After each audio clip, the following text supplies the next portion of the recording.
sempre que entrava no Maracanã, a gente olhava a torcida e falava que bom que eles estão aqui. O ar tremia, assim, o calor. E o Maracanã é a arena perfeita para o futebol, né? Realmente é majestoso o Maracanã.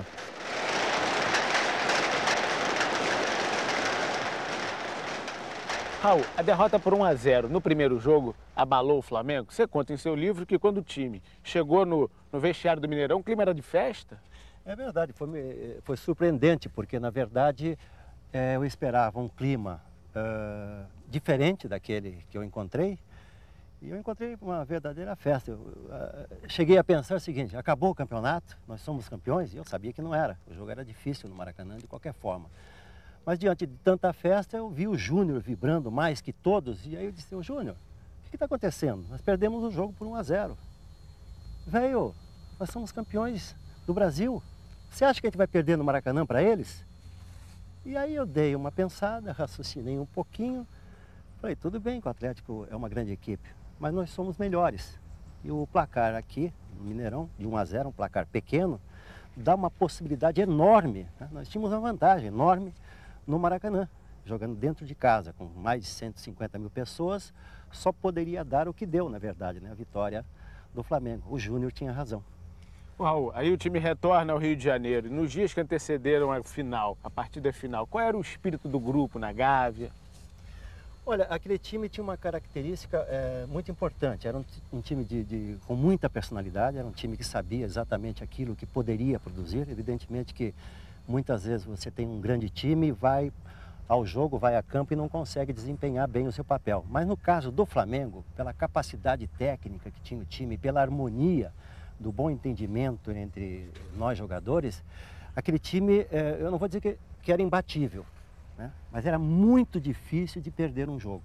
Muito mais uma decisão dentro da sua própria casa, porque havia mais do que nunca, pela importância do time, pelas conquistas que o time tinha conseguido, uma afinidade muito com o torcedor. O torcedor realmente jogava junto. E aí, a coisa mais importante, independente do time estar jogando bem ou não, o torcedor sempre esteve junto daquele time, na derrota, no empate, na vitória, na conquista, sabe? No fracasso que foram, eu não me lembro de ter tido um fracasso naquele time.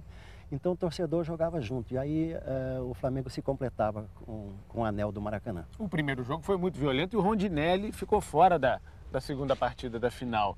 Você temia que a violência se repetisse no Maracanã? Achei um abuso. Os jogadores, talvez na ânsia de vencer ou ganhar a posse da bola, eles andaram exagerando um pouquinho. Quem bateu mais, na sua opinião? Quem bateu mais? Eu sou suspeito, mas eu vou arriscar. O Atlético bateu bastante. Bateu muito, inclusive estivemos com o Reinaldo com a canela toda arrebentada, o Rondinelli todo deformado. Então, realmente, eles bateram muito. Agora, também nós pegamos um pouco, mas a gente na intenção de tomar a bola. E eles vieram mesmo, o Tita levou um tapa na cara. E como é que você acha que o Flamengo deve jogar domingo no Maracanã? Porque o Tita disse que vai à forra. Eu acho que a gente tem que jogar futebol, mas você tem que entrar duro para ganhar a posse da bola. O futebol hoje é virilidade. Olha, o clima era um clima pesado, havia muita disputa fora do jogo em si, né? Havia uma guerra de nervos, era flagrante para todos nós, né? Os jogadores não se bicavam dentro de campo, né? E a coisa estava pesada. Tinha um outro jogo paralelo ao jogo em si dos 90 minutos.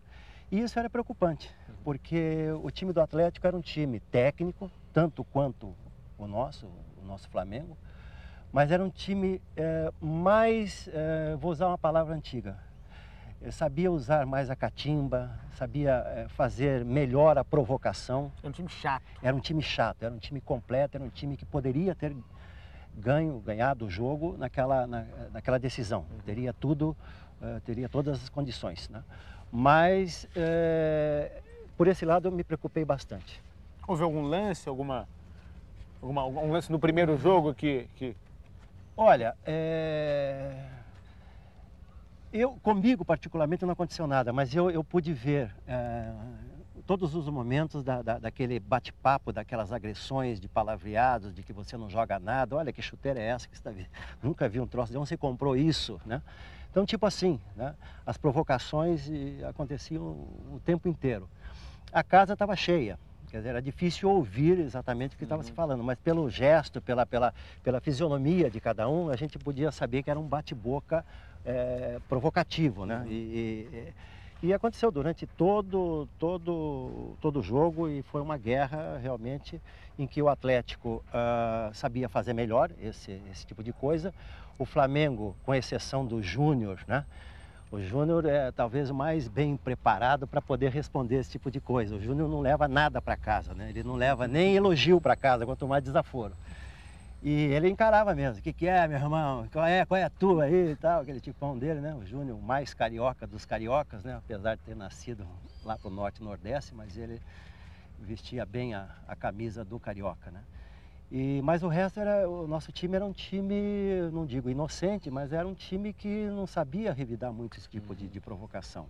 Ele respondia mais no ato de jogar o futebol, de executar o seu trabalho com a bola nos pés, do que propriamente ficar usando a boca, né, a fala para tentar reverter uma situação.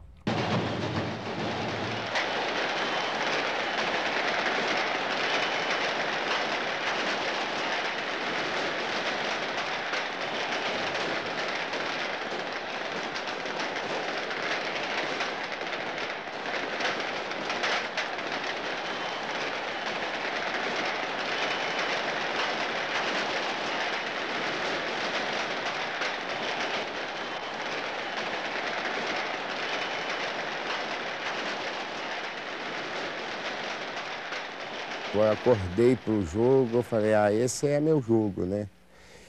E a chegada no Maracanã, você ir pelo Rio de Janeiro, vendo aquela festa do futebol, a decisão do futebol, era todo meu sonho de menino estava ali naquele jogo. E dentro de campo, as coisas, o jogo foi um espetáculo maravilhoso, porque pela beleza do jogo, pela disposição dos jogadores, o clima. Quer dizer, eu flutuava dentro do campo, flutuava dentro do Maracanã, coisa mais maravilhosa. Raul, começa o jogo e logo nos primeiros minutos o Reinaldo, no círculo central, cercado por 4 jogadores do Flamengo, lança o Cerezo. Qual era a recomendação com o Reinaldo? Bom, o Reinaldo, ele tinha uma característica muito interessante, além de toda a habilidade que ele tinha, o recurso que ele tinha, ele dificilmente prendia a bola, a não ser que estivesse de frente para o gol, ele vinha e driblava muito bem, era um jogador que parecia que era um jogador lento, mas ele tinha uma explosão fantástica, ele partia muito rápido e acabava deixando o marcador para trás. Agora, essa é para evitar faltas, porque tinha um jogador que cobrava muito bem, que era o Éder. Então esse que era o problema. Escuta, não vai de primeira em cima dele que ele vai te jantar. Então fica mais ou menos cercando, impedindo a passagem, marca um pouquinho a distância, não vai para cima que ele vai passar, não adianta. Então se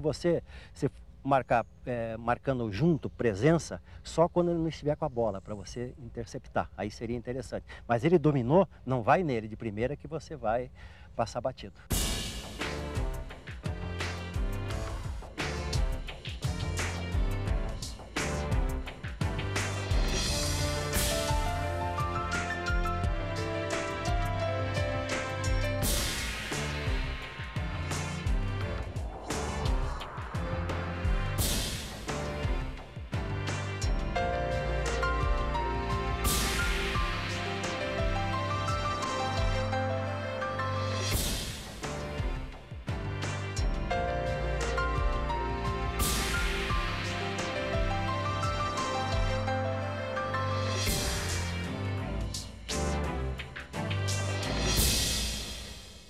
Logo depois desse lance, o Cerezo avança com a bola e chuta mal. O Cerezo era uma opção do Atlético, sempre vinha de trás, em condições de fazer o chute.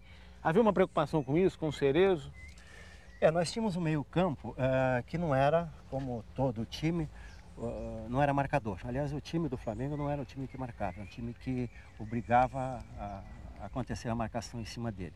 Mas evidentemente que a gente tinha essa preocupação. O Cerezo era um homem que chegava muito bem. Depois na Itália, anos depois, ele continuou sendo o mesmo Cerezo que vinha de trás, né? O Cerezo era perfeito, era um homem de contenção, era um homem de armação e de finalização. Ele era sempre perigo. Não me recordo, um dos jogos que eu fiz contra ele, Flamengo e Atlético, a bola sobrou na marca do pênalti por ali, ele entrou batendo, marcando a presença dele ofensiva. Sei que a bola pegou umas 3 vezes embaixo do travessão, foi um inferno aquilo, o barulho que fez foi uma coisa fantástica. Mas ele é um jogador que a gente tinha essa preocupação, sim.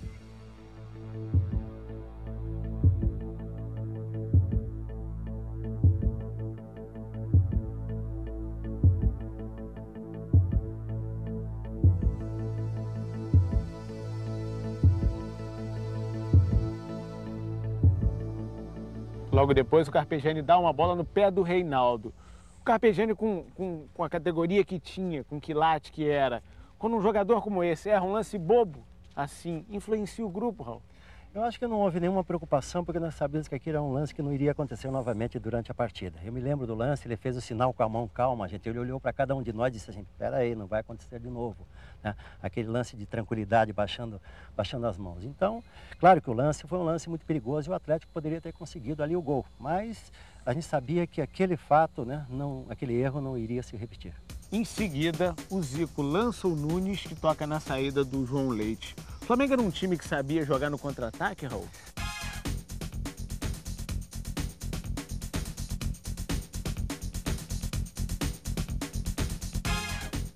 Sabia, esse lance também me recorda muito bem, não tem como esquecer, né? O Osmar veio e a bola foi lançada e o Nunes acabou aproveitando. Aquele time era um time muito rápido. Muitas vezes o time dava impressão de uma inércia, que o time não queria mais nada, mas aquilo ali era feito com intenção, né, para dizer, ó, os caras estão meio, né, dormindo, estão meio cansados, qualquer coisa, daqui a pouco acendia de novo. Então era um time que alternava o ritmo, e isso é uma coisa muito interessante até nos dias de hoje, mas muita gente não consegue fazer. Hoje o ritmo é muito veloz, muito rápido durante todo o tempo normalmente. E aquele Flamengo cadenciava quando era preciso cadenciar, dava uma velocidade maior quando era interessante, porque o Flamengo entrava em campo sabendo com quem ia jogar, contra quem ia jogar. Então o termômetro é esse. Então nós vamos nessa temperatura. Garoto, um bolão para Nunes, caminhou, atirou, vai entrando, é gol! Gol!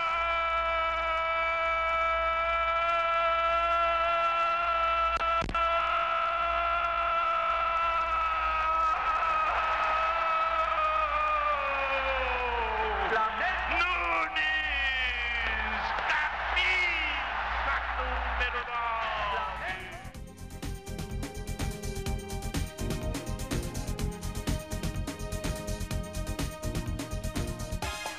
A temperatura subiu com um gol, mas depois logo baixou. Não deu tempo de comemorar o primeiro gol.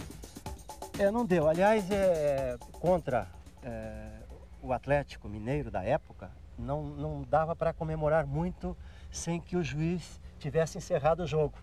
Nada estava garantido em nenhum momento, seja qual fosse o jogo.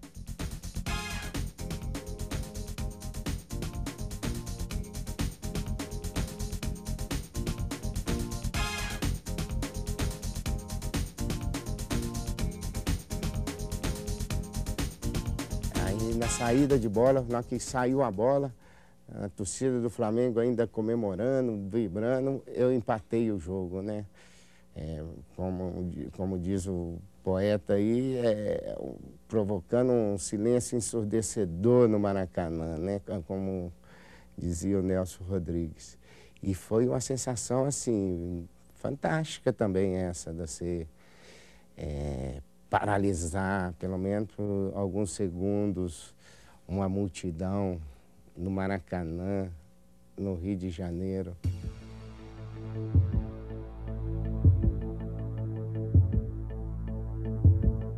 Bom, o Reinaldo, cercado por 3, consegue empatar o jogo.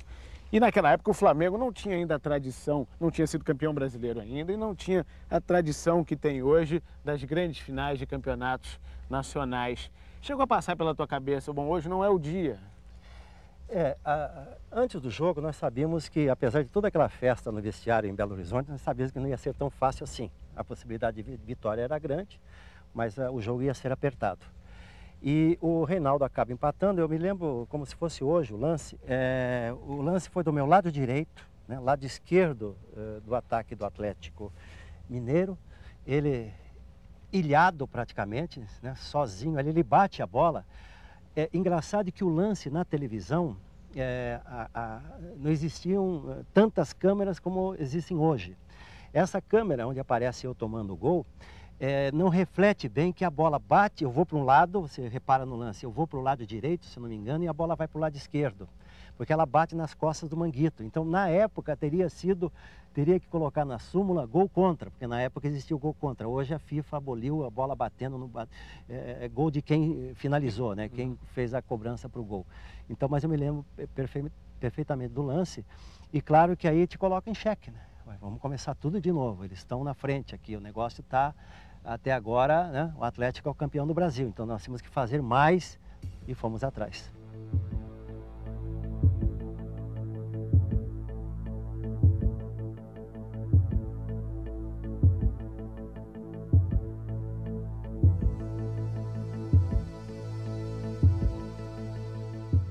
Raul, esse gol chegou a assustar, porque logo depois o Reinaldo deu um chute, a bola raspou na trave e saiu. A impressão que dava é que a defesa do Flamengo estava assustada, estava perdida. Não, eu vou dizer que ela estava agitada, ela ouriçou. Porque, na verdade, quando você joga um jogo de tamanha importância, com a presença de mais de 150 mil pessoas, o time bom, o time de qualidade, o time que tem para dar, ele não se abala, ele não deve se abalar, ele tem consciência disso, e o jogo, ele está tão envolvido no jogo e na recuperação que ele não tem tempo para pensar se aquilo traumatiza ou não. Então não cai a ficha. Naturalmente, a única resposta que vem aqui no subconsciente, no consciente, é de reação. Aquele time do Flamengo tinha esse temperamento, não se abalava, não se abatia, se agitava, evidentemente, como aconteceu no lance, mas ele partiu logo para a reação. E o Atlético em cima, com toda a capacidade, você vê o Reinaldo chegando mais uma vez, sempre perigoso o Reinaldo.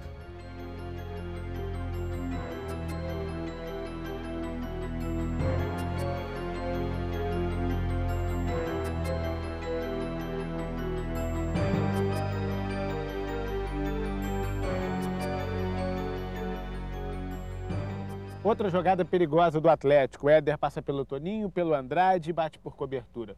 O Atlético estava impetuoso pelo fato do Flamengo estar dando espaço naquele momento? Tudo era perigo, né, contra o Atlético. Você olhava para um lado, você viu o Éder, do outro lado tinha o Reinaldo, como já disse aqui. Então, sempre que o Atlético tinha a posse de bola, representava um perigo enorme para o Flamengo. Punha em risco o campeonato, o jogo todo em si. Então, era realmente preocupante sempre que o Atlético chegava da intermediária para frente e a coisa se complicava. Quando estavam no campo deles, evidentemente que o Flamengo estava sempre com a bola, mas quando eles passavam em poder de posse de bola na metade do campo, a cabeça começava a esquentar.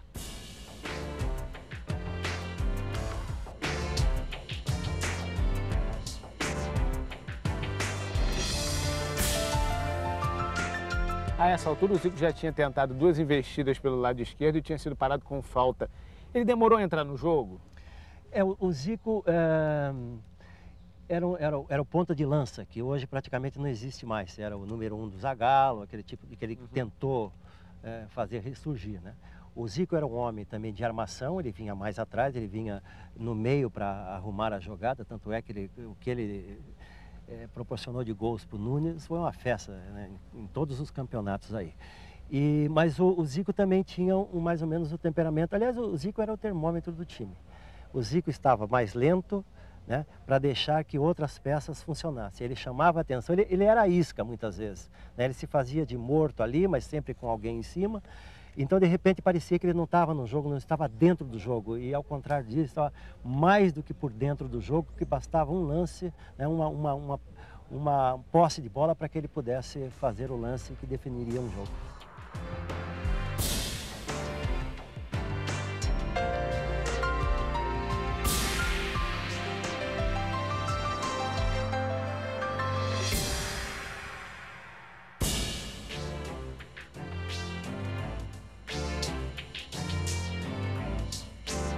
Nessa segunda falta, o Cerezo leva cartão amarelo. O Zico era um fator de desequilíbrio emocional para o Atlético? Como era o Reinaldo. Os dois lados, né, a mesma coisa acontecia.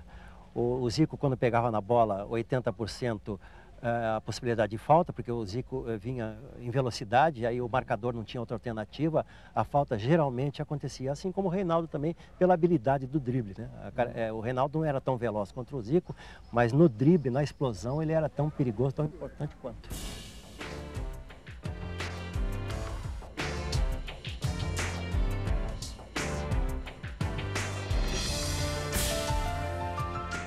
Raul Júnior cobrou a falta e o Marinho de cabeça levou perigo. Esse tipo de jogada, esses avanços dos zagueiros, eram treinados na Gávea?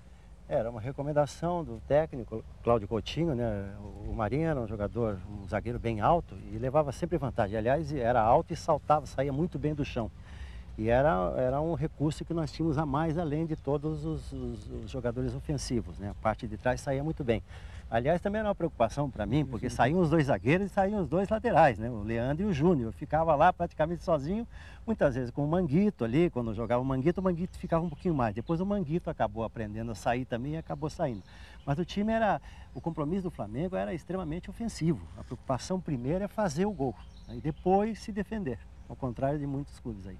Ficava sozinho lá atrás. Ficava sozinho lá atrás. Aí o Zico virava para mim e dizia, velho, tem que pegar, hein? Vai uma bola só aí, tem que pegar. Então a responsabilidade crescia muito mais, né? Mas era muito bom jogar no Flamengo, eu tinha muita confiança, o Flamengo era muito bom.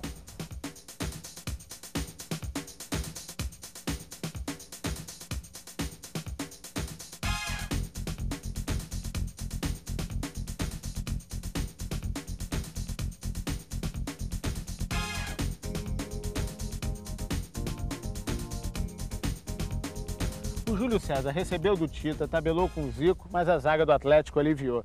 Lá de trás, você tinha a impressão que estava difícil de entrar na zaga do Atlético Mineiro? Olha, não estava difícil entrar. O problema é que muitas vezes o Uri Geller, né, nosso Júlio César, grande jogador fantástico, muito rápido, às vezes prendia um pouco demais a bola. Aí dava tempo de o Atlético se recompor na marcação. Então talvez esse tenha sido o fato, porque muita gente tenha tido essa impressão que estava muito difícil. Faltou correr um pouco mais de velocidade na bola, dar um pouco mais de velocidade na bola. Mas em nenhum momento a gente achou muita dificuldade em penetração, porque a defesa do Atlético, nos 3, 4 jogos que nós fizemos contra o time do Galo Mineiro, eles não marcavam bem. O problema do Atlético é do meio campo para frente, a parte ofensiva, né? Exatamente a preocupação que eles tinham também. Eles tinham mais preocupação com a nossa parte ofensiva do que a preocupação defensiva, embora a nossa defesa fosse bem melhor do que a deles. Você falou da defesa do Galo Mineiro. João Leite, Orlando, Osmar, Luizinho e Jorge Valença. Como é que você analisa essa defesa? O Luizinho era o mais habilidoso. Era o mais habilidoso, era um jogador que era um jogador lento, mas que se posicionava muito bem, ele marcava muito bem. Aliás, o Luizinho, um dos jogadores que ele não batia, não fazia falta, é um jogador que jogava muito limpo. Em compensação, o Osmar, nos jogos contra o Flamengo, não foi bem, né? Eu não estou dizendo que ele foi um mau jogador, foi um bom jogador, mas jogador que nunca se apresentou bem. Tem isso também, alguns jogadores não jogam bem contra determinadas equipes, e o Osmar nunca foi bem contra o Flamengo, e talvez por esse aspecto também, sem querer jogar a culpa nele, mas já jogando, né, que o Flamengo tenha encontrado uma certa facilidade na defesa.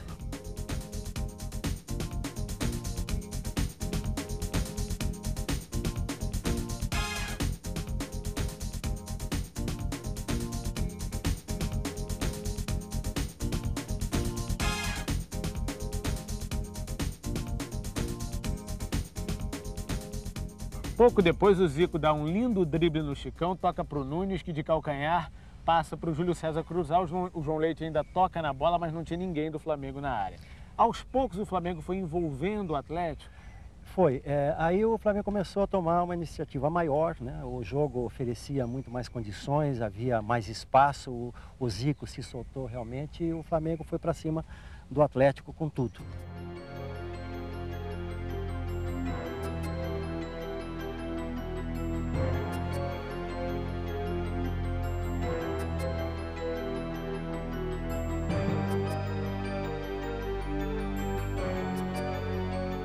Raul, como é que estava a cabeça do Júnior nesse jogo do Maracanã? Porque na primeira partida, o gol do Atlético saiu a partir de um erro dele.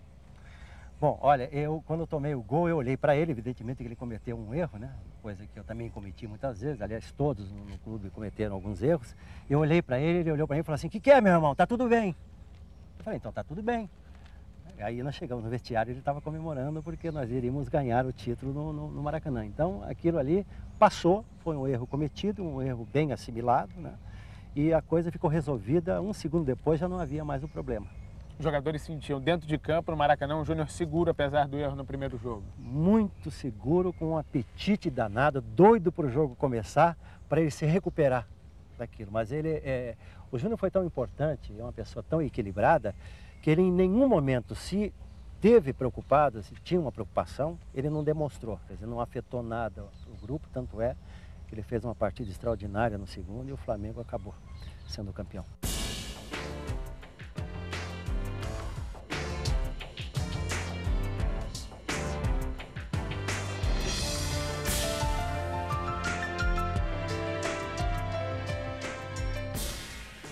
(44 do primeiro tempo, numa jogada que começa com Toninho e termina com o Zico marcando o segundo gol para o Flamengo.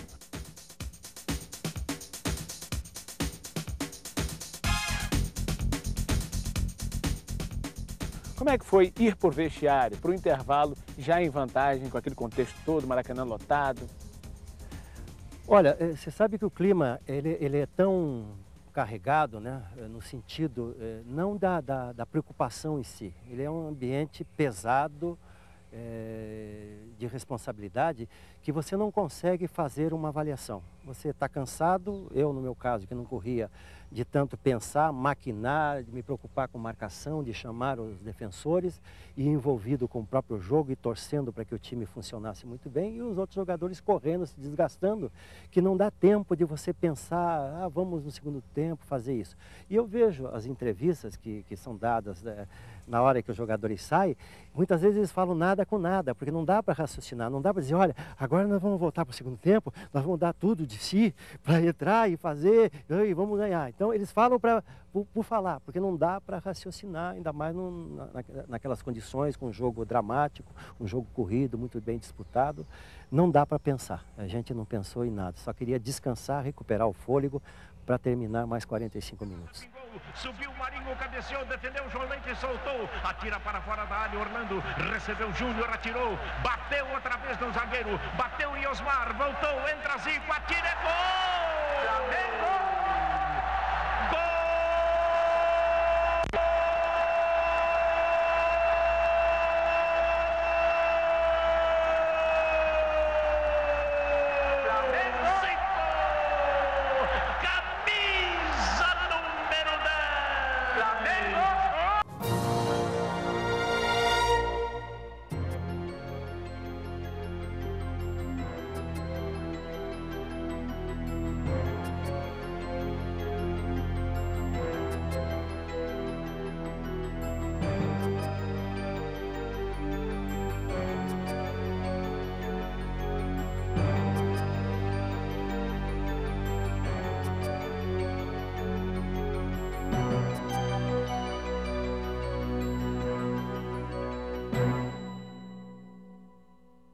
Logo no início do segundo tempo, o Júnior fez uma falta no Chicão e depois pisou na mão dele. Era um aviso para o Chicão? Olha, eu não sei se foi com intenção não, mas que foi bom foi, viu? Porque deu uma acalmada no Leão, o Chicão batia demais, né? Então eu acho que, eu não sei se foi de propósito, não deve ter sido, porque o Júnior não tinha esse hábito. Mas de repente, eu vou mostrar para ele que também a gente sabe dar uma pancadinha ou outra, embora a gente não seja apologista do futebol violento, mas lá dentro vale tudo, né?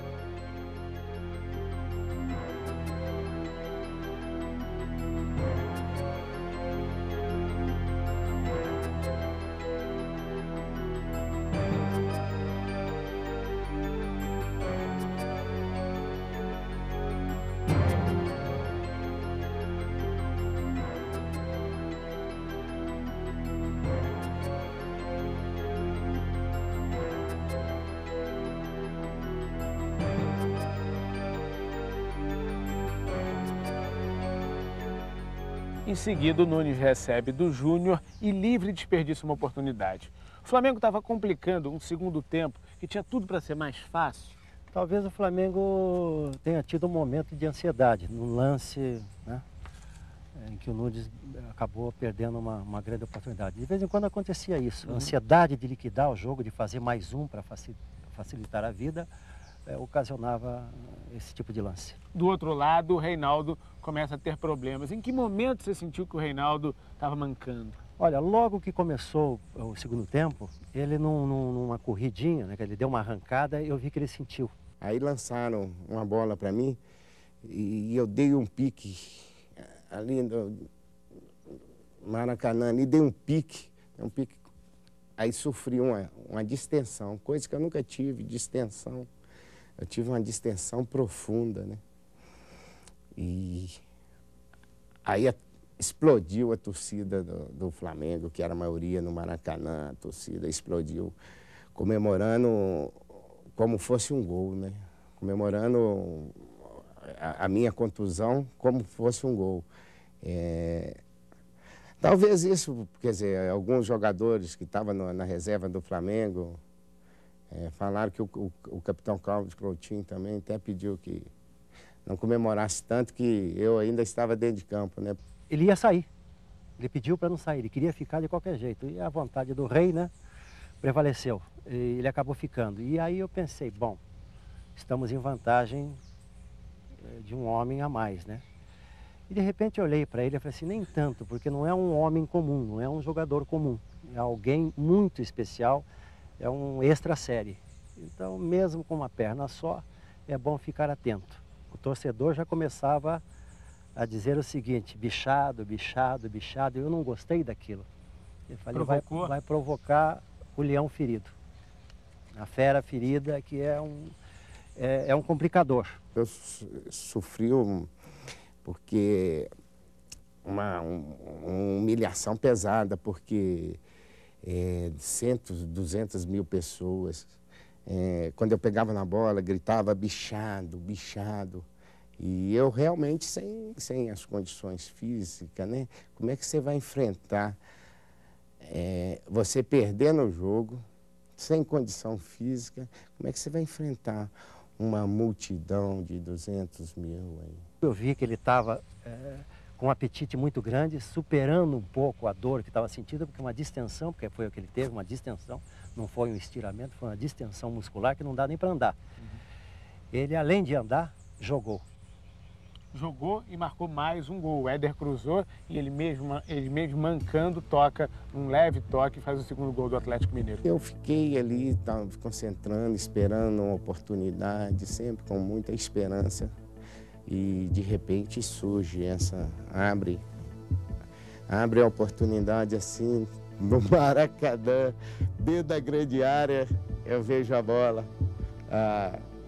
Eu lembrei quando eu era pequeno e vi o jogo no Maracanã. E fiz o gol de empate, que foi também um negócio fantástico. 20 jogados, 25 para terminar. Éder cruzou da ponta direita, subiu o Marinho, falhou, atirou outro! Gol do Galo, Reinaldo! Reinaldo, num cruzamento da esquerda, a bola veio para o miolo.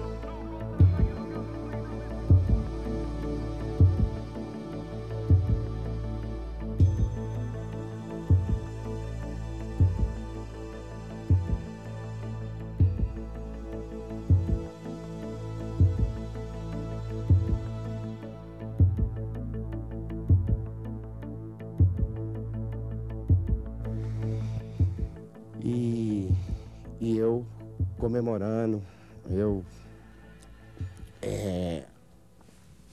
desfrutando desses momentos mais fantásticos na minha vida de jogador de futebol. E graças a Deus que aconteceu no Maracanã, no Rio de Janeiro.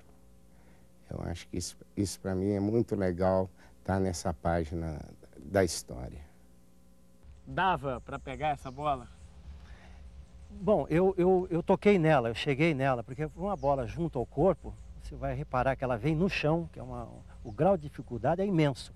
Muitas vezes o torcedor, as pessoas acham que a bola mais distante do corpo é a mais difícil. Não, é o contrário.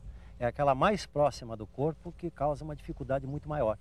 Eu não vou dizer que ela veio no meu pé, ela não veio no meu pé, mas ela veio baixa, a meio metro mais ou menos de mim. Eu chego a tocar nela, ela dá um giro, ela rodopia no chão, e aí eu vi a linha que divide o bem e o mal, e o lado do bem não tinha nada ali, ela estava lá dentro.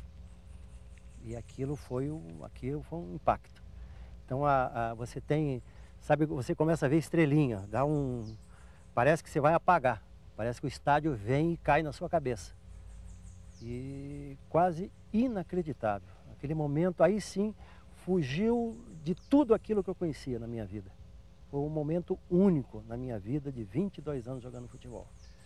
Eu já disse para você no começo da entrevista que tudo no Flamengo era igual, era um time equilibrado. Esse momento, eu não queria acreditar. Eu falei, estou sonhando, não acredito o que está acontecendo. Era o silêncio? Era tudo.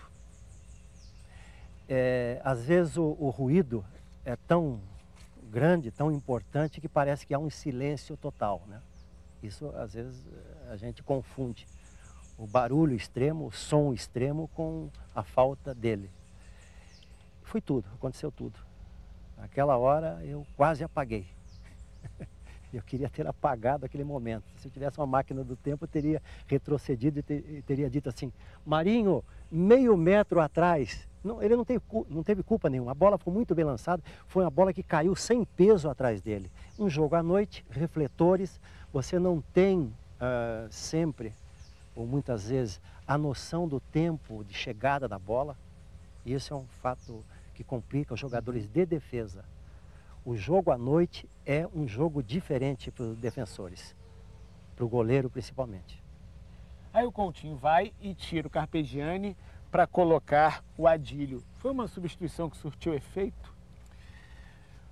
Olha, naquele momento, a gente tinha que ter uma bola mais bem passada, uma imaginação, um jogador novo, com espírito,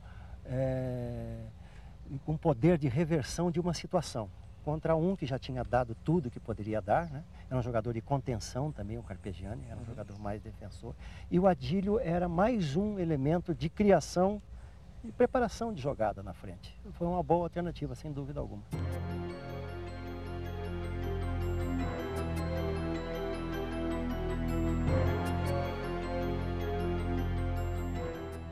Um lance que poderia ter mudado a história daquele jogo. O Palhinha tabela com o Reinaldo e parte com tudo em direção à área rubro-negra, e o Bandeirinha erradamente faz um impedimento. O que é que o Raul sentiu quando viu o Palhinha correndo em direção ao gol rubro-negro? E vem o Atlético de novo, né? O Flamengo acabou dando a saída, né? O reinício da partida, depois que tomou o gol. Foi para jogar, claro, mas o Atlético estava vivo aí, querendo mais, né? E tinha um time para o contra-ataque. Estava bem a feição deles, porque a cobrança do torcedor do Flamengo, jogando dentro de casa, ele sabia que o Flamengo ia para cima com tudo, desrespeitando qualquer normativa de se defender. Não interessava o Flamengo ficar lá atrás. Então o Atlético sabia que teria essa alternativa do contra-ataque, tinha o Palhinha, que era um jogador muito rápido. Então, a todo instante, o Atlético de posse de bola, a gente sabia que ia ser um jogo de velocidade e o Flamengo estava em xeque em todas as situações. O Reinaldo, tentando atrasar uma cobrança, é expulso, cai no chão e tumultua ainda mais o jogo. Foi um alívio quando você viu o Reinaldo fora do jogo? Deu para respirar um pouco mais. Eu falei, agora sim a gente tem a vantagem de um homem. A gente não tem nenhum Reinaldo aqui por perto, pelo menos dentro de campo. E aí sim dá para você dar uma relaxada, não muito, mas pelo menos você tem uma preocupação a menos. Era um jogador a menos e um jogador daquela importância, né? Mesmo naquelas condições.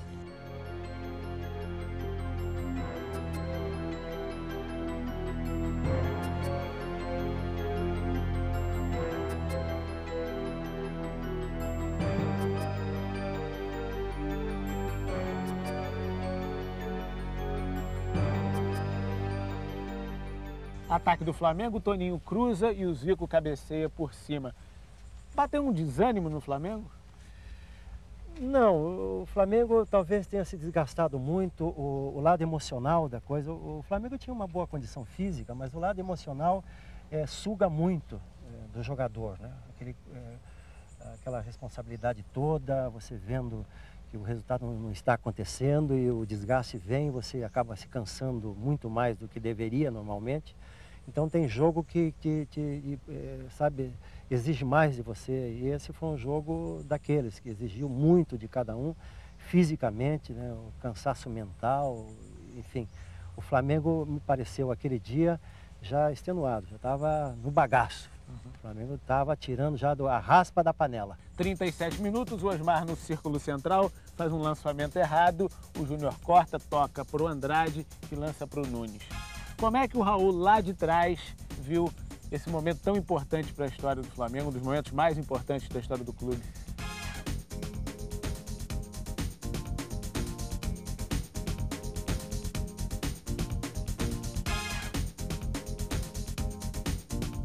Você sabe que eu nunca imaginei, apesar da proximidade do lance, né, bem perto do João Leite, mas pelo ângulo, eu não acreditei, né? Eu não acreditava que pudesse acontecer o gol. Ele só aconteceu porque aconteceram duas falhas nesse lance. Você vai ver que o Nunes domina, ele não é que ele finge que vai cruzar a bola, mas ele faz menção que faria uma outra coisa, uma bola mais para fora da área, né? Dentro da área, mas saindo um pouco, né, da linha de fundo. E o Silvestre vai na onda e vira, dá um salto e dá um giro. E o Nunes falou, obrigado, vou passar. E passou. E aí vem o último homem, que é o João Leite, que também pensa na mesma coisa. Exatamente nisso, achando que o Nunes ia rolar para trás, não sei se vinha, não me recordo o jogador que vinha chegando, se era o Adílio, o próprio Adílio. E o João Leite abre a porta do gol e o Nunes agradece do mesmo jeito, toca para dentro e já sai para o abraço. E ali próximo ele dá a volta, já tem a galera do Flamengo ali do lado direito, esquerdo do ataque do Flamengo nesse segundo tempo, e sai para a comemoração toda, né? Aquela foi uma festa e a gente achou que o jogo tinha acabado, hein?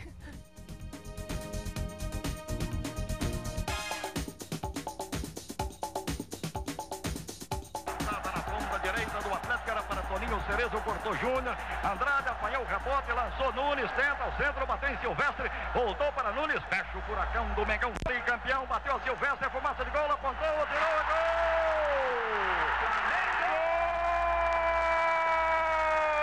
Do Flamengo, pode ser o gol do campeonato, Mengão Brasil, Nunes, 9, é a camisa dele, indivíduo competente, o Nunes, tem peixe na rede do Atlético, choveu na horta do Mengão Brasil, 37 minutos corridos desse tempo. Vocês achavam que a partida tinha acabado, mas aos 51 minutos ela ainda não tinha terminado.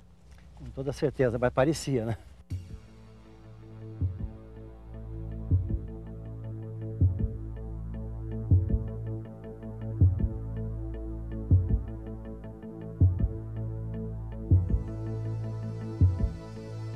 Manguito domina na canela, ela bate e foge um pouquinho dele, ele vai e atrasa para mim curto. E aí passa o Pedrinho igual um foguete, parecia um raio. Aí eu saio para fazer a falta, eu não pensei, nem vi a bola. O que eu vi passando foi a perna dele, aí eu estendo o braço e dou um tapão na canela dele. Esse ato, esse movimento meu, tira dele a velocidade. Ele sai catando o cavaco, perde a velocidade, tentando se equilibrar e procurando a bola. E aí eu vejo aquele negro passando, esse é o meu anjo chegando. Ele domina a bola, estava sozinho, poderia ter saído jogando o Andrade e dá um bico para geral. E aí eu pensei, sou campeão do Brasil, graças a Deus. Campeão do Brasil, Mengão, tricampeão carioca, Mengão, campeão do Brasil, Flamengo 3, Atlético 2, no gramado, Kleber Loureiro.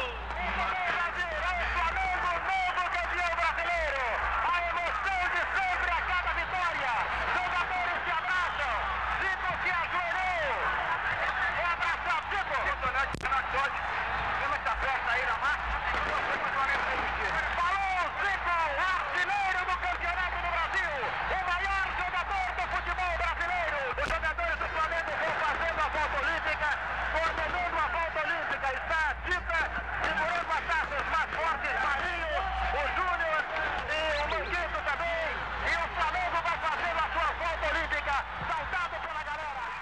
Aí no vestiário, depois do Manguita aprontar uma dessa com você, o que você falou pra ele? Aí descemos o vestiário, todo mundo comemorando, a gente vai chegando e tudo é festa mesmo, com uma falha, um erro, outro, tudo se transforma em coisas banais, né? E aí eu encontro o Manguito assim, falei, Mangaba, meu querido, o que é aquilo, cara? Como é que você faz aquilo comigo? Aí ele falou assim, aí meu irmão, eu não sou craque não, hein? Tinha que dar daquilo. Então foi um negócio muito gozado, muito espontâneo. O Manguita era muito brincalhão, como quem diz, eu não tenho recurso. Mas eu acho que esse jogo Atlético-Flamengo, ele está tão vivo no imaginário do povo brasileiro que esse jogo não deveria terminar nunca. Eu acho que ele não vai terminar nunca. Eu falo muito para os cariocas, para os flamenguistas. Se for falar desse jogo, eu vou empatar ele de novo e nós vamos ser campeões.